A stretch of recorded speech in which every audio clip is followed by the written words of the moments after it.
Okay, so today we are going to marinate this ginormous rack of pork ribs. We're going to marinate them today, let them sit and marinate for about 12 to 18 hours overnight. And tomorrow we're going to slow cook them on the Weber barbecue kettle style indirect heat. The marinade we're going to use is going to consist of apple juice, orange juice. I've then got some tinned crushed pineapple in pineapple juice.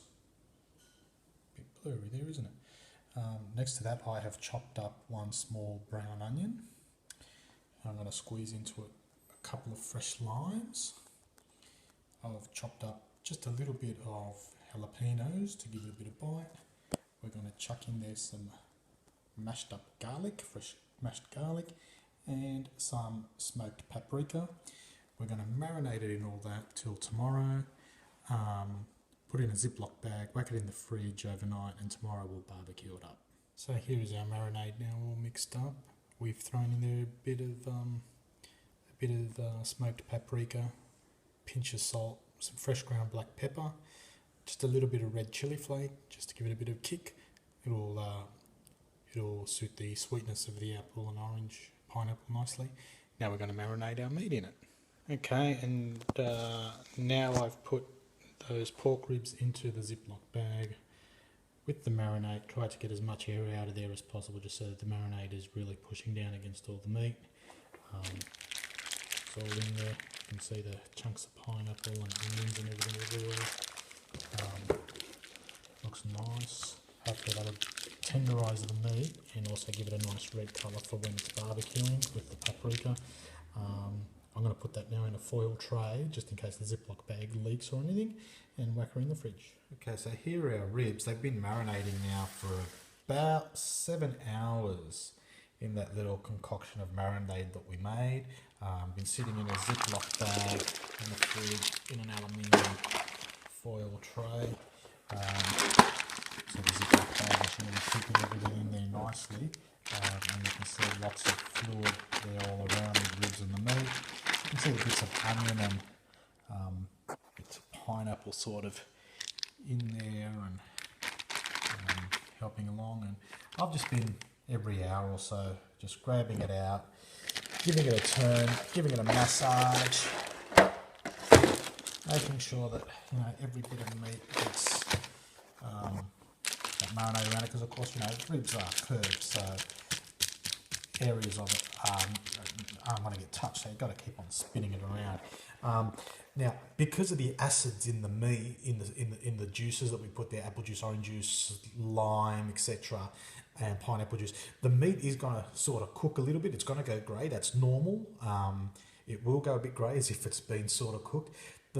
Half of the reason for this type of marinade is it's going to tenderise the meat as well. But yeah, so now we're going to keep going till tomorrow morning, and tomorrow, of course, like the barbecue, throwing it on. Okay, it's the next day. We're about to remove the pork ribs from the marinade. So they've been in there for, let's see, 10 o'clock now. They've been in there, almost 20 hours, 22 hours. And then we're going to pat dry the ribs, and we are going to sprinkle them with our dry rub, which is smoked paprika, salt, pepper, onion powder, garlic powder, brown sugar, and then we're going to leave them for about 2 hours in the dry rub to marinate, and let that soak into it, and then we're going to barbecue up. Okay, so the ribs have been removed from the marinating bag, and we have pat dried them. We've kept all the marinade there, and all the little bits of pineapple and onion and stuff are in there, because we'll use that later on to baste and to make a sauce with.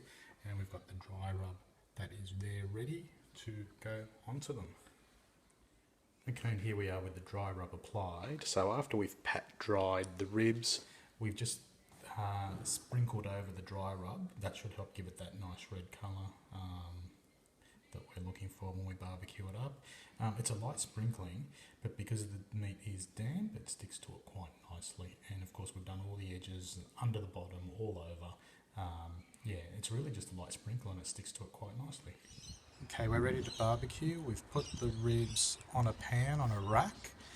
That's going to go inside the Weber. I've put it on a rack like that so that the juices can be underneath and they can steam and infuse the meat from the bottom. It'll also then dry out, get a little bit sticky and create a sauce. And we're almost ready to put on the barbecue. The barbecue's got about 2 minutes to go for the heat beast to finish heating up. Okay, the fire is set. I've put a couple of chunks of hickory wood there to get some smoke going.